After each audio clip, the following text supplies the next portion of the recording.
আমরা ইতিহাসে দাদাভাই নওরোজি এবং রমেশচন্দ্র দত্তর কথা জানি। ব্রিটিশ শাসনে উদারপন্থী নেতা, নরমপন্থী নেতা তারা একটি জায়গাতে সফল হয়েছিলেন, সেটি হচ্ছে ইংরেজ শাসনে ভারতবর্ষে অর্থনৈতিক শোষণ, ভারতবর্ষের অর্থনৈতিক দৈন্যতার দিকটিকে তুলে ধরতে পেরেছিলেন। দাদাভাই নওরোজি তার poverty and British rule in India গ্রন্থে বলেছেন, ভারতের দারিদ্র্যের জন্য প্রাকৃতিক ঘটনা নয়, ব্রিটিশ শাসনই দায়ী। আমি এখানে দাদাভাই নওরোজি এবং রমেশচন্দ্র দত্তের অর্থনৈতিক তত্ত্বের ব্যাখ্যা দিচ্ছি।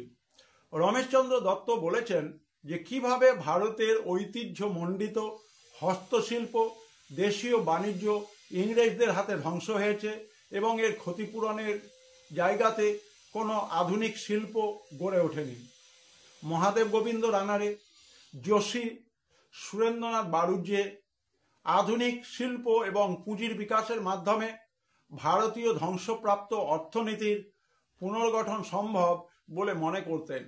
তবে তারা বিদেশি পুঁজির সাহায্যে নয়, তারা ভারতীয় পুঁজির বিকাশ চেয়েছিলেন। ব্রিটিশ আমলে ভারতীয় পুঁজি বিকাশের কোনো সুযোগ ছিল না।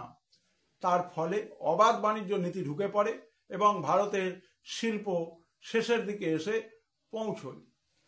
আমরা এখানে যে আলোচনা করলাম সেখানে অবশ্যই দাদাভাই নওরোজি এবং রমেশচন্দ্র দত্তের অর্থনৈতিক যে তত্ত্ব তা অত্যন্ত গুরুত্বপূর্ণ। একই সঙ্গে আমাদের মনে রাখতে হবে যে ভূমি রাজস্ব ব্যবস্থা কিভাবে বাংলার কৃষি জীবন, কৃষকদের জীবনকে দুর্বিষহ করেছিল, সেই দিকটিও কিন্তু আলোচনায় উঠে এসেছিল। এবং ড্রেন অফ ওয়েলথ বা সম্পদের অপহার, এই তত্ত্বের মাধ্যমে নওরোজি বলেছেন এটাই ছিল ভারতের দারিদ্র্যের একমাত্র এবং মূল কারণ।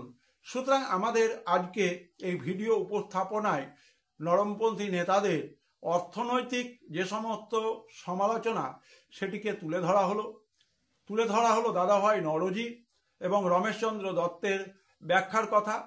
অবশ্যই আপনারা সবাই ছাত্রছাত্রী ও আমার শিক্ষক শিক্ষিকা এই চ্যানেলের সঙ্গে থাকবেন।